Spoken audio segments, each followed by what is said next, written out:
It is holiday season, which means it's time for a bit of gift giving. Hopefully everybody got some gifts this holiday weekend, but we don't just need the gifts. New York Pro sports teams, they need gifts as well. So let's talk about what gifts New York teams need. And joining me to give out some gifts is Taylor Ringold, host of the End of the Bench podcast and a betting podcast host for pregame.com. Taylor, what's going on, man? What's up, Dex? Thanks for having me on. I'm glad to have you here to talk about all this stuff because you're one of the best content creators in the New York area. And so you know about giving gifts to the people, giving good things to the people. So let's start with this, Taylor. The Yankees and the Mets, they've had themselves pretty solid off seasons that include some major free agent signings, but teams are always looking to upgrade before spring training. So you can give one gift to each team. I'm going to allow you to give one gift to each team. What gift would you give the Mets and what gift would you give the Yankees? Well, Dex, we've seen an incredible offseason between two teams. You know, both these teams have checked off their checklist, their Christmas list. It's like, what else do you need? But I'm here to give gifts. So I'll start with the Yankees. The best fit for them right now, and another gift would be, is Brian Reynolds of the Pittsburgh Pirates. Reynolds is a switch-hitting power outfielder, perfect for left field. You got Bader in center. Of course, you got the Captain Judge in right field.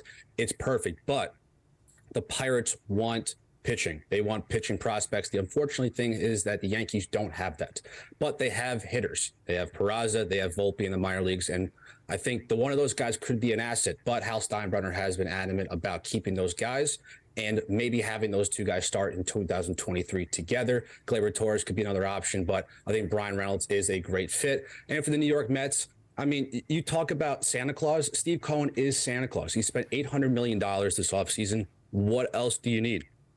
I have one more gift. It is Liam Hendriks of the Chicago White Sox.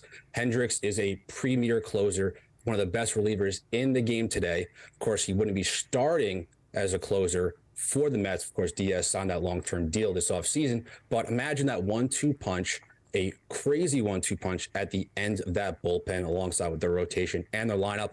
Unfortunately, they would have to give up some prospects. Brett Beatty and Ronnie Mauricio, two guys that would come to mind. Those guys probably won't be starting for the Mets in the near future. With Correa at third and Lindor at short, those guys don't have a spot. They might have a spot in Chicago if this deal actually happens. Okay, I like what you did here, upgrading the outfield for the Yankees, upgrading the bullpen for the Mets. I think Mets and Yankees fans can like those gifts. Okay, so we talked some baseball. Let's move on to football. Now, for the Giants and the Jets, it's a tale of two teams in December. Big Blue, they appear to be on the verge of a postseason berth, while Gang Green, they're in a bit of a tailspin, having lost 4 straight games. Taylor, your gifts for the New York football teams are what? All right, I'm going to have fun with this one. I'm going to give a realistic gift and then a gift that's maybe for future fans. So We'll start with the Jets. Zach Wilson, of course, is the problem for the New York Jets. You got to send him somewhere else. You cut him, you trade him, send him to the North Pole, the moon. It doesn't matter. Send him somewhere else than in New York Jets uniform. Because of many reasons. Of course, one being he's lost the locker room. Nobody has faith. None of his teammates, even Jay Glazer talked about it a few days ago, that the New York Jets overall have lost confidence. I personally don't need Jay Glazer, Schefter, anybody else to give me reasons why, or just to tell me that the Jets have lost confidence in Zach Wilson. It's obvious. And also, he's not a good player. Of course, we all know it takes about 3 years for a player, like a quarterback, to get their act together when they get drafted. But we're not seeing improvements from Zach Wilson. He's not consistent. There's no presence in the pocket. He can't even throw to open receivers. So my gift to Jets fans, if I'm the guy giving out gifts, which I am, let's send Zach Wilson somewhere else, start with Mike White, or even get a free agent in the offseason. And for the Giants, well, the Giants, you have Daniel Jones, right? Jones has played pretty well. He has the lowest interception percentage in the league at 1%, which from last year, this is like a night and day Daniel Jones, right?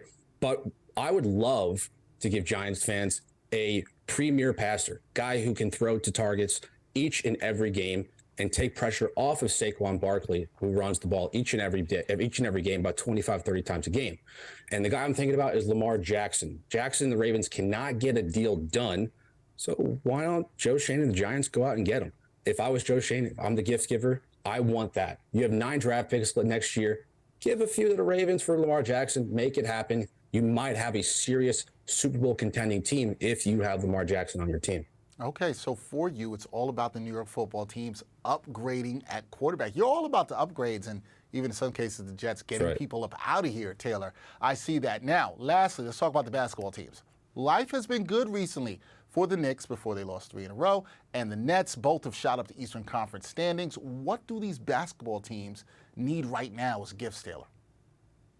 Both these teams are in prime form to make the postseason, right? It's nice to see 2 New York basketball teams doing that. For the Knicks, I'll go with them first. One of the hotter teams in the NBA, and they want to keep that hot rolling. So they need a scorer. Yes, they have RJ Barrett, who's become a great player for them. You have Randall, who's become a great shooter over the past few years. They need another scorer, though, that they can rely on throughout a whole game and a fourth quarter presence. We've seen Randall over the past few years kind of not really become the guy they want in the fourth quarter. And the guy I'm talking about is a guy who actually beat the Knicks in the fourth quarter just a few games ago, and that is DeMar DeRozan. DeRozan has $28 million left on his contract for next year. The Bulls are looking like they're kind of losing track, and they're getting themselves out of playoff contention. They have a good team, but maybe it's time to rebuild. I like DeMar DeRozan. Yes, Grimes has become a great story this season. I like to have him off the bench, like quickly. You have DeRozan with Brunson, those 2 guys leading the pack. This offense could be even better. And to end it off with the Brooklyn Nets, yes, Kyrie Irving and Kevin Durant are the premier scorers on this team. Durant's he's almost scoring 30 points a game as of right now. But they need somebody else to help out the scoring. And the Nets are pretty much one of the smaller teams in the NBA, so they need height. And a little defensive help would be nice. And I think a guy like Miles Turner from the Pacers would be a cool and perfect fit for this team. Ben Simmons, a good overall player, not scoring much. Claxton's having a good year. But to take pressure off of Kyrie and KD, I think Miles Turner can really help out. He's averaging 16 points a game, which is a career high, and 8 boards a game. So you have defensive help, offensive help. I think it's a perfect fit for the Brooklyn Nets. All right, there you go. Taylor Ringold giving out the gifts, playing the role of Santa Claus, sports Santa Claus, that is, here with a lot of great gifts. Taylor, those are great gifts. I hope you got some pretty good gifts this holiday season. I'm hoping for that for you. You can catch out Taylor's work hosting the End of the Bench podcast, and also at pregame.com. He's one of the best content creators in the New York City area. Taylor, thank you for the time. Thank you for the gifts. We'll do it again. Thanks, Dex. Appreciate it.